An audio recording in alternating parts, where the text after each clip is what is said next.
తమ్ముళ్ళలాగా ఉండేవాళ్ళు. పెనిన్నా గారికేమో పిల్లలున్నారు. హన్నా గారికి పిల్లలు లేరు. పిల్లలు లేరని చెప్పి పెనిన్నా గారు ఎప్పుడు హన్నా గారిని సాధించటానికే చూస్తా ఉంటది. నాకు బిడ్డలున్నారు, నీకు బిడ్డలు లేరని ఎగతాళి చేయటం, గొడ్రాలని చెప్పి నానా విధాలుగా ఎత్తుగా అంటే ఎక్కువగా తనను తాను హెచ్చించుకోవటానికి పెనిన్నా గారు చాలా బాధ పెట్టేవారు హన్నా గారు.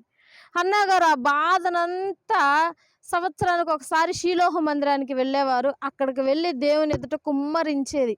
అలా కుమ్మరిస్తూ ఒకరోజు జరిగినటువంటి సందర్భం రాశారు. ఏంటి? అయ్యా, ఈ దీనురాలను నన్ను జ్ఞాపకం ఉంచుకో, నాకొక మగబిడ్డ కావాలి. ఆ బిడ్డ తల మీద క్షౌర కత్తి వేయించను. కాబట్టి ఆ బిడ్డను గాని నువ్విస్తే నీకే తిరిగిచ్చేస్తాను. నీకు దాసునిగా అందజేస్తాను. నీకు చర్చిలో పనిచేసే విధంగా ఇచ్చేస్తాను అని చెప్పి మొక్కుబడి చెల్లించింది.